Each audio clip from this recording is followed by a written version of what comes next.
우리 찬송가 365장이요. 365장. 마음속에 근심이 있어서 하나님을 구해야 돼. 얘기라고 보시면 365장이요.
주님께 어떤 일이든 바라면 정답이 있습니다.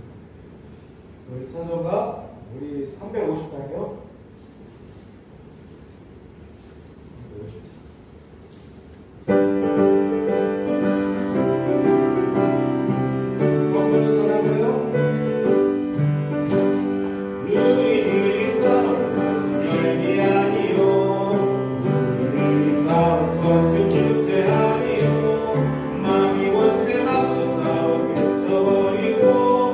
주여 살릴 것이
또 저희와 저희를 또 이끄신 우리 주님, 우리 사도님께 부족하지만 연약하지만 하나님께서 이끌어 주시옵소서. 예수님의 이름으로 기도합니다. 아멘.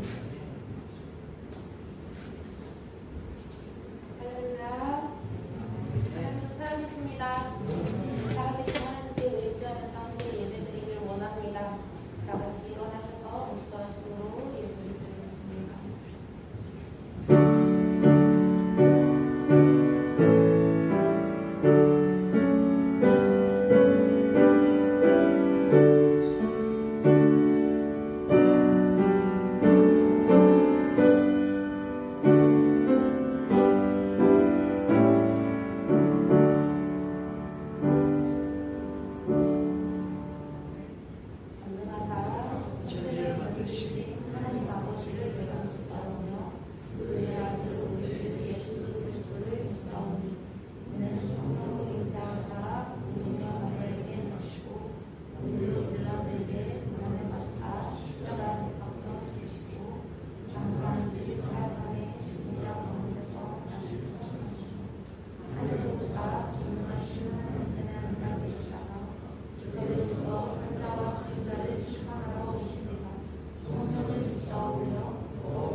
안에 아픈 것들과 연약한 부분이 있으면 예수 그리스도의 보혈로 씻어주시고 성령으로 충만하여 하나님 앞에 온전히 예배드릴 수 있게 하여 주시옵소서. 예수님의 이름으로 기도드렸습니다. 아멘. 오늘 말씀은 시편 91편 1절부터 7절입니다.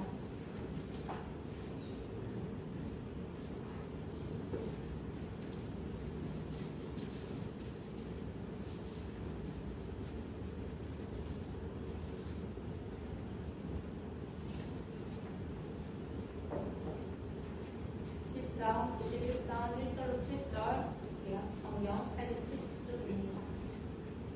다 찾으셨으면 일단 성도는 1절, 여러분은 1절 마지막 함께 읽겠습니다. 시작. 시존자의 은밀한 곳에 거주하며 전도자의 그 아래 산산하여 나는 여호와를 향하여 말하기를 그는 나의 피난처요 나의 요새요 내가 의뢰하는 하나님이라 하리니 이는 그가 너를 세상을 보내어 시간 전에서 그가 너를 그의 깃으로 덮으시리니 내가 그의 날개 아래 피하리로다. 그의 진실함은 방패와 손방패가 되시나니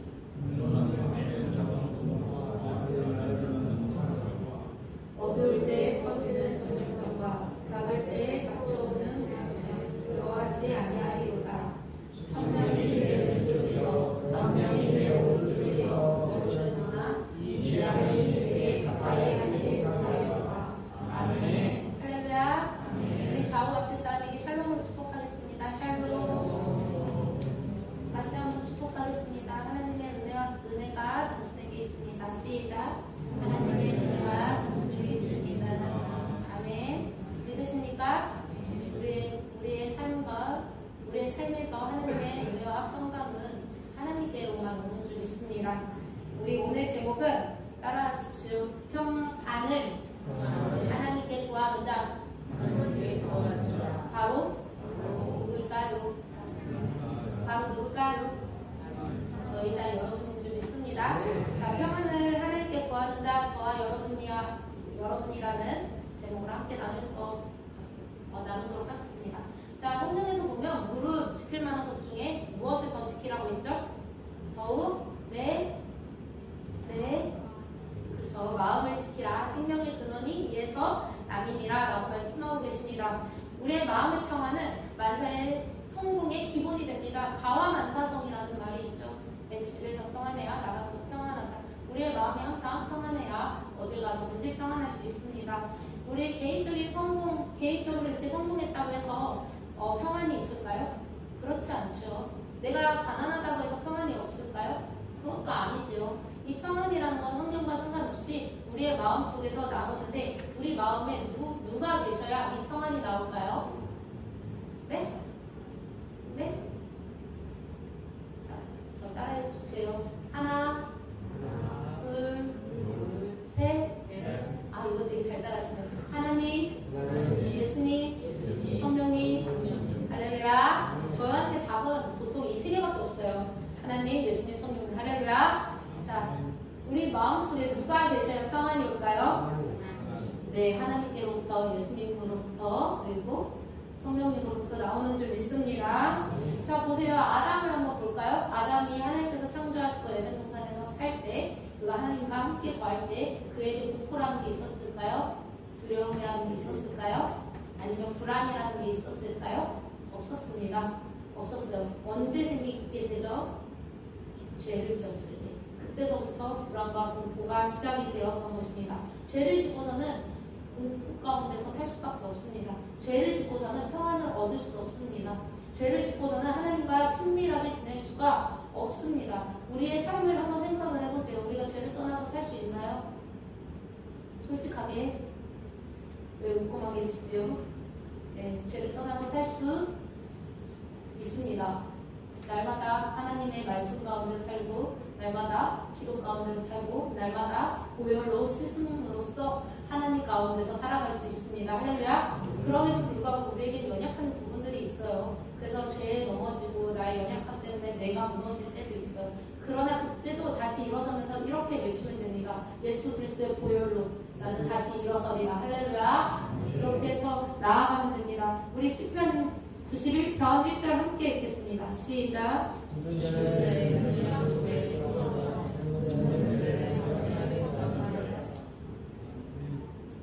지존자의 이런 곳에 거주하며 전능자의 그늘 아래 사는 자요, 나는 여호와를 향하여 말하기를 그는 나의 뭐래요? 피난처고 나의 요새고 내가 의뢰하는 하나님이라는 것입니다. 자, 여러분, 내가 어디에 있든지 누구와 하나님과 함께 한다면 평안하다는 것입니다. 제가 어렸을 때 길을 진짜 많이 잃어버렸어요. 그 작은 집에 갔는데, 서울에 이제 작은 집이 있는데, 작은 엄마 저 놀이터를 갔다 올게요 하고 집 앞에 놀이터를 갔는데, 아실 분들은 아시지만 제가 굉장히 길치입니다. 어렸을 때부터. 바로 집 앞에, 진짜 코앞에 집 놀이터를 갔는데 길을 잃어버려가지고요. 한 1~2km 떨어져 있는 경찰서에 제가 갔던 적이 있습니다. 그때 제 마음이 어땠을까요? 그때 경상도 막 사투리 쓰면서 우리 엄마가요 안 보여요 막 이러면서 막 울면서 막 경찰서에 가고 엄마 어딨나요 막 이러면서 울었던 기억이 있습니다. 그때 막 서울 사람들이 막 경상도 사투리 알아듣지도 못하고 뭐라고 하면서 전화번호가 뭔데 하는데 막 몰라요 하고 제가 엄청 크게 울었던 기억이 있는데, 그때 저의 마음이 엄청 불안했었어요. 엄청 엄마를 다시 못 만나면 어떡하지? 그때 아빠는 찾지 않았던 것 같은데 엄마를 다시 못 만나면 어떡하지? 내가 여기서 고아가 되면 어떡하지? 이런 마음이 있었습니다. 우리도 하나님을 믿는다고 하지만 어디로 가는지 알지 못하고 방황하는 살 때가 있습니다. 그때 우리는 생각해야 합니다. 하나님은 우리의 피난처이신 줄 믿습니다. 우리의 요새인 줄 믿습니다. 우리가 의뢰하는 하나님이신 줄 믿습니다. 아닌가요?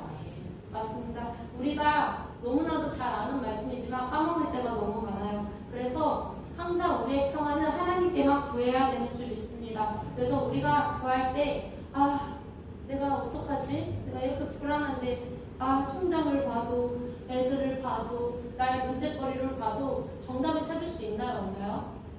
없어요.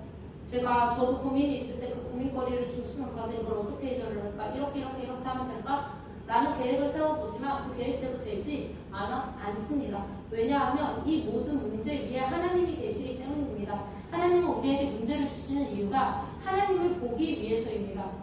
얘야, 네가 이렇게 어려워? 그러면 나를 봐. 나한테 문제를 해결해달라고 기도해. 네가 나를 봐야지. 너 어디 보고 있는 거야? 하나님은 우리를 항상 만나주시길 원하십니다. 그래서 우리가 이 땅에 있으나 항상 하나님의 나라에 속해져 있는 하나님의 백성으로 살아가야 되는 줄 믿습니다. 우리 성경에 보면은 다윗과 골리앗 이야기 너무나도 잘 아시죠? 다윗은 하나님께 취해 있었으나 골리앗은 자기 자랑에 취해 있었습니다. 다윗은 하나님을 높여드렸지만 골리앗은 자기 자랑에 취해 있었어요. 골리앗의 키가 3m 정도 됐는데 우리가 사람의 눈으로 보면 얼마나 무섭습니까? 우리 성준이 보세요. 키가 엄청 크죠? 근데 그것보다 훨씬 2배 정도 큰 골리앗이 제 앞에 있다고 생각을 해보세요. 무서워요? 안 무서워요? 저만 새같습니다. 전 너무 무서울 것 같아요. 네, 너무 무섭죠. 그런데 너 나와. 내가 칼을 들고 있어. 너 나와봐. 너 나 한 판 붙어. 해서 여러분 성경책 가지고 나오실 분 계신가요? 오, 그렇군요. 제가 만약에 저는 키가 작지만 여기 서서 칼을 들고 있어요. 실제 그러진 않을 거예요. 칼을 들고 있어요. 자, 지금부터 나를 이길 수 있는 사람 나와보세요. 단, 여러분은 성경책만 가지고 나와야 돼. 자, 나올 수 있는 사람 난 이길 수 있다. 수혜라 손 내려. 너 정도 내가 이겨. 자, 이거는 힘의 싸움이 아닙니다. 믿음의 싸움인 거예요. 할렐루야. 할렐루야. 자, 성경에 보면 이스라엘 모든 사람이 그 사람을 보고 골리앗을 보고 심히 두려워하여 그 앞에서 어떻게 했냐면요. 도망했대요. 믿음이 없어서 도망했대요. 그런데 다윗의 고백은 이랬습니다. 주의 종이 사자와 곰도 쳤은즉 살아계시는 하나님의 군대를 모욕한 이 할례 받지 못한 블레셋 사람이리까 그가 그 짐승의 하나와 같이 되리이다. 또 다윗이 이르되 여호와께서 나를 사자의 발톱과 곰의 발톱에서 건져내셨은즉 나를 이 블레셋 사람의 손에서도 건져내시리이다. 할렐루야. 지금 이 상황은 바뀌었어요? 안 바뀌었어요? 바뀌지 않았어요. 여전히 골리앗은 내 앞에 있고 여전히 골리앗의 크기는 크고 여전히 당당해요. 골리앗의 대답은 어땠냐면요. 내게로 오라. 내가 내 살을 공중의 새들과 들짐승에게 주리라. 그러니까 하나님의 이름으로 나아갔는데 상황은 더 어떻게 됐죠? 악화가 됐어요. 괜히 심기를 더 불편하게 만들었습니다. 어떻게 보면요, 우리가 예수 그리스도를 믿는다는 믿음 하나로 세상에 나아갔을 때 더 어려워지는 것이 당연해요. 왜냐하면 세상 사람들은 이것을 이해를 못하기 때문이에요. 왜 이해를 못할까요? 하나님을 경험하지 못했기 때문입니다. 그래서 우리가 만난 그 하나님을 그들도 경험하게 해야 돼요. 뭘로? 믿음으로. 뭘로? 행동으로. 뭘로? 믿음의 언어로. 할렐루야. 그러면 어떻게 되냐면요, 이길 수밖에 없습니다. 우리를 무찌르려고 하고 우리를 회방하게 하고 우리를 어렵게 만드는 그 사람을 하나님께서 치시거나 돌이키신다는 것입니다. 그것은 누구에게 달려있나요? 하나님께 달려있습니다. 따라하십시오. 나의 문제는 하나님께 달려있습니다. 그때 우리는 무엇으로 나가야 되나요? 믿음으로 나가야 되는 줄 믿습니다. 그러면 하나님과 함께 나아갈 때 그냥 나아가면 됩니까? 우리는 믿음을 가지고 나가는데 이 믿음이라는 것은 바라는 것들의 실상이요, 보이지 않는 것들의 증거입니다. 우리가 보이지 않지만, 들리지 않지만 믿음의 언어로, 영적인 언어로, 생명의 언어로 나아가야 되는 줄 믿습니다. 제 컴퓨터에 이렇게 써져 있어요. 저는 엄청 현실적이에요. 굉장히 현실적입니다. 어떠한 문제가 생겼을 때 걱정하고 고민부터 합니다. 예를 들어서 제가 풍선 공포증이 있다고 하면 저건 언제 될까? 저거 터지면 어떻게 소리가 날까? 저 진동은 어떻게 하지? 와, 여기 있는 사람 모두가 놀라면 얼마나 힘들까? 이런 걱정, 고민이 엄청 많은 사람이에요. 현실적이다 보니까.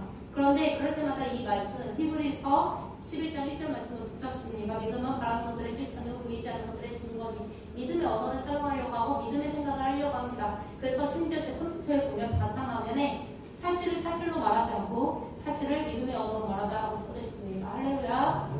사실을 사실로 말하는 건 죄일까요? 아닐까요? 죄다. 아니다. 사실을 사실로 말하는 건 죄다. 뭐요? 모르겠다. 그래도 한 20명 정도 되는데요. 저 지금 중학교 느낌이에요. 중학교 2학년 반. 중학교 2학년 반으로 온 것 같아요. 자, 다시. 자, 사실은 사실대로 말하는 것이 죄다. 아니다. 할렐루야. 목사님, 어떡하죠? 사실을 사실대로 말하는 것은 죄입니다. 하나님은 항상 믿음의 언어를 사용하게 하셨고, 항상 믿음으로 기도하게 하셨고, 항상 믿음으로 나아가게 하셨습니다. 할렐루야. 예를 들어, 오늘 제가 하나님에 대해서 이제 전화가 왔는데, 그 친구가 이제 이렇게 이야기를 하는 거예요. 선생님이 안 믿으면 하나님은 없는 거잖아요. 라고 이야기를 하는 거죠. 그래서 제가 이렇게 이야기를 했습니다. 내가 믿지 않는다고 해서 하나님이 안 계신 게 아니라 내가 그저 하나님이 계시는데 안 믿는 거야. 그건 나의 선택이야. 하나님은 내가 믿든지 믿지 않든지 하나님은 살아계시고 영원하셔. 할렐루야. 라고 말을 했더니 얘가 뜬금없이 저한테 그러는 거예요. 하나님은 못생긴 사람도 구원을 주시나요? 이러는 거예요. 저를 보고. 자, 이 친구가 사실을 보고 사실대로 말을 했어요. 자, 죄예요? 아니에요? 네, 상처받았어요. 상처받았습니다. 너무 똑바로 보내서 이렇게 못생긴 사람도 하나님을 구원해 주시나. 그래서 제가 이렇게 이야기를 했습니다. 이 친구가 너무 사실대로 말을 해서 나도 사실대로 말할까? 응, 너나 나나 똑같아. 그렇지만 하나님 너를 구원하시게 해주셔. 라고 말을 할까 했지만 선택했습니다. 믿음의 언어를 사용하기로 했습니다. 하나님은 크신 분이야. 하나님은 크신 분이야. 그 하나님께서 나를 만드셨어. 할렐루야. 자, 사실을 사실대로 말하는 것이 아니라 사실을 믿음으로 말을 해야 되는 것입니다. 제가 이렇게 말을 하기 위해서 우리에게 필요한 것은 하나님께 기도해야 합니다. 내 힘으로 할 수 있나요? 할 수 없습니다. 시편 91편 2절로 3절 함께 읽겠습니다. 시작. 나의 피난처, 나의 곳에 내가 우리하면 나누리라.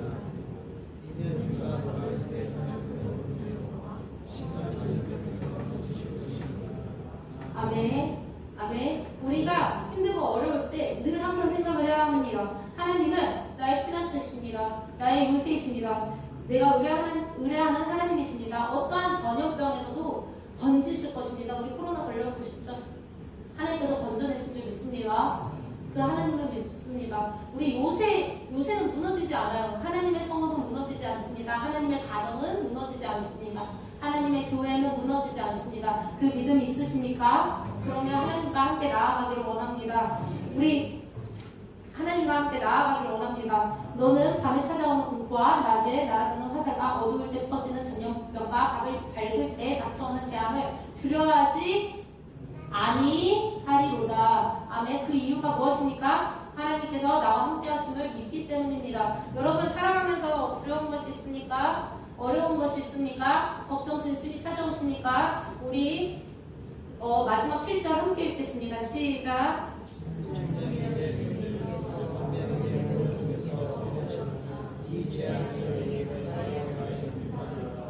아멘. 이 말씀을 믿으십니까? 아무리 나를 공격하고 사단마귀가 나를 무너뜨리려고 하고 환경이 나를 배신하는 것 같고 내가 이렇게 노력을 했으나 이렇게 기도했으나 되는 것이 하나 없어 보이지만 끝까지 하나님은 우리를 지키게 하시고 모든 재앙에서 우리를 구원해 주시는 줄 믿습니다. 이것을 믿으실 때 우리 가운데 평안이 있는 줄 믿습니다. 여러분 지금 대통령 선거도 얼마 남지 않았죠. 우리나라도 많이 불안하고 우리 교회도 여러분 우리 전도해야 돼요. 교회 안에서도 전도해야 합니다. 교회 안에 여러분도 다 아시다시피 믿는다고 해서 교회 나오는 것이 아니에요. 이 안에서도 세신자가 있고 시험든 자가 있고 어려운 사람들이 있어요. 이 가운데에서도 하나님은 요새시고 피난처시고 우리 의뢰하는 하나님인 줄 우리를 통해서 우리의 언어를 통해서 우리의 행동을 통해서 다시 극복하고 다시 성장해가는 기회가 되기를 소망합니다. 그것이 여러분을 통해서 저를 통해서 이루어지기를 소망합니다. 축복합니다. 그래서 여러분들 삶 가운데서도 교회 안에서도 이 나라 가운데서도 세계 가운데서도 하나님의 평안이 끊이지 않기를 축복합니다. 기도하겠습니다. 사랑해 주님 감사합니다.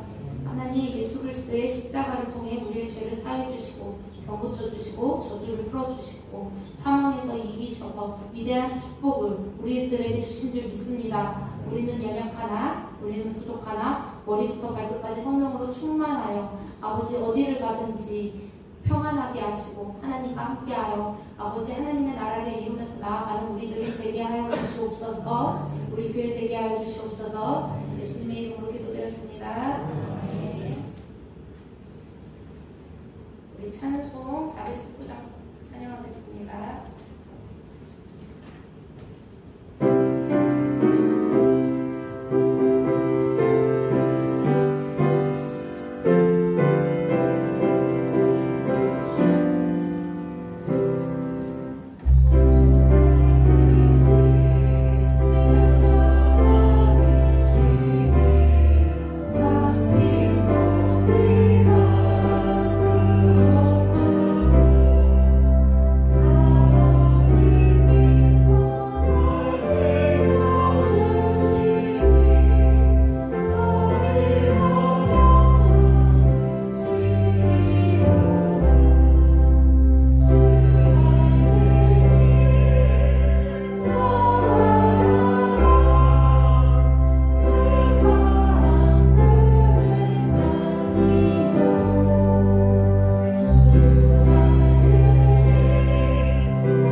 내용도 올라가 있으니 전도하는데도 좀 이용해 주시고 또 우리들 소개하는데도 많이 이용해 주시길 부탁드립니다. 네, 이거 우리 윤진자매가 만드는데 수고를 많이 해주십니다. 그래서 미고도 많이 해주시고 경력도 많이 해주시길 바랍니다. 우리 주기도문으로 수요 예배를 마치겠습니다.